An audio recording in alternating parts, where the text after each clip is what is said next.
Hello student, मैं कीर्ति Awasthi, diet lecturer Ganeshpur Barabanki से food and nutrition के आज एक नेक्स्ट टॉपिक के साथ उपस्थित हुई हूँ।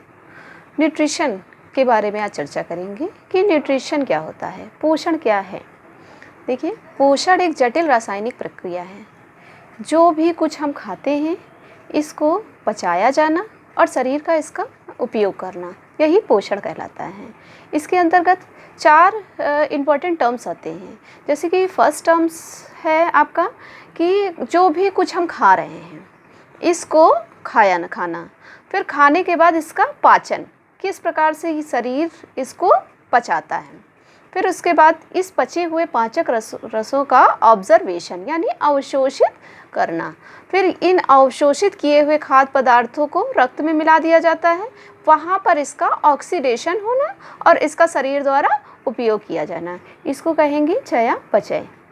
तो ये 4 टर्म्स पोषण के अंतर्गत आते हैं। देखिए, हम जो है भोजन करते हैं तो किस रूप में करते हैं? दाल, चावल, रोटी, सब्जी, सलाद, दही, मिठाई, इस रूप में करते हैं। दांतों के माध्यम से इसको अच्छी तरीके से चबा करके एक जो है लुगदी फॉर्म में बन जाता है जो कि शरीर के अंदर पहुंचता है, इसको कहते हैं भोजन खाना।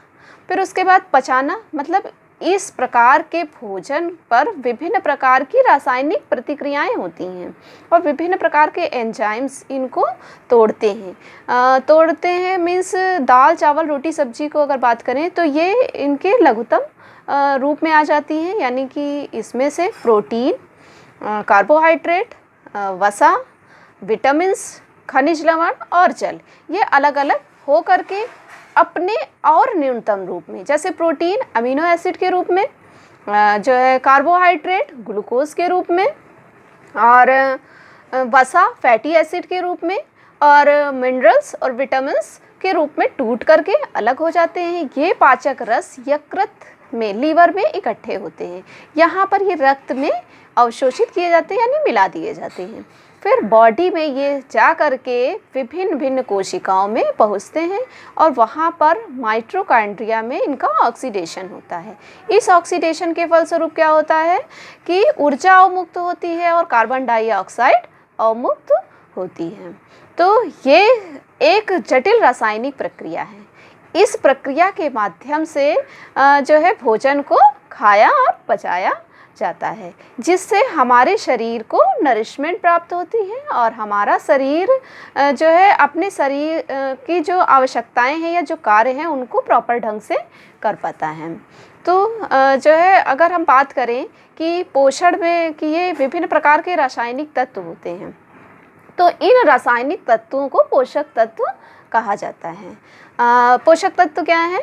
विभिन्न प्रकार के रासायनिक तत्व जो हमारी शरीर के लिए आवश्यक है और जिनके द्वारा हमारा शरीर अपने आंतरिक और बाह्य कार्यों को संपन्न करता है। ये इनको 6 कैटेगरी में बांटा गया है।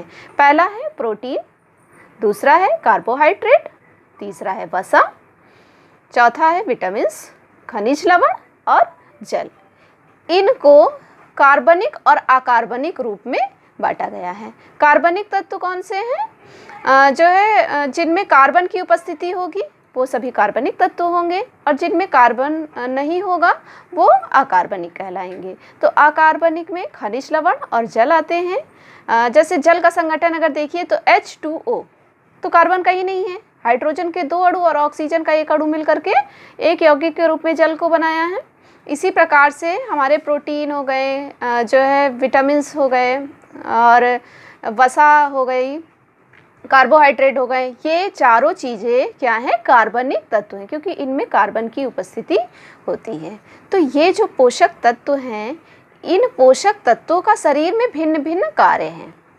जैसे कि शरीर के अगर कार्यों को हम पहले जो है कक्षाओं में पढ़ चुके हैं, तो शरीर के कार्य कौन से हैं? शरीर का पहला कार्य है, शरीर को भोजन का पहला कार्य है शरीर को ऊर्जा देना। तो शरीर को ऊर्जा देने वाले खाद्य पदार्थ में आएंगे कार्बोहाइड्रेट और वसा।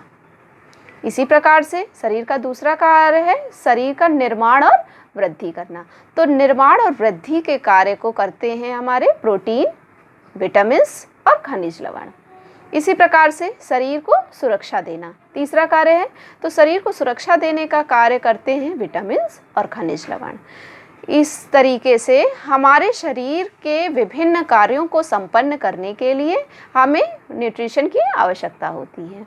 जैसे जो है एक इंजन या गाड़ी कैसे चलती है, फ्यूल के माध्यम से, बिल्कुल ऐसे ही हमारी बॉडी कैसे चलती है, विभिन्न प्रकार के पौष्टिक तत्वों के माध्यम से। तो हमारे शरीर सिर्फ बोलने के लिए, चलने के लिए ही एनर्जी की ज़रूरत नहीं होती है, बल्कि जबकि हम कुछ भी ना कर रहे हों, आराम की अवस्था में बैठे हुए हों या जो है सो रहे हों, उस समय भी हमारे शरीर के, बॉडी के आंतरिक अंग क्रियाशील होते हैं और वो कुछ ना कुछ कार्य करते रहते हैं। इसके लिए भी हमें एनर्जी की आवश्यकता होती है।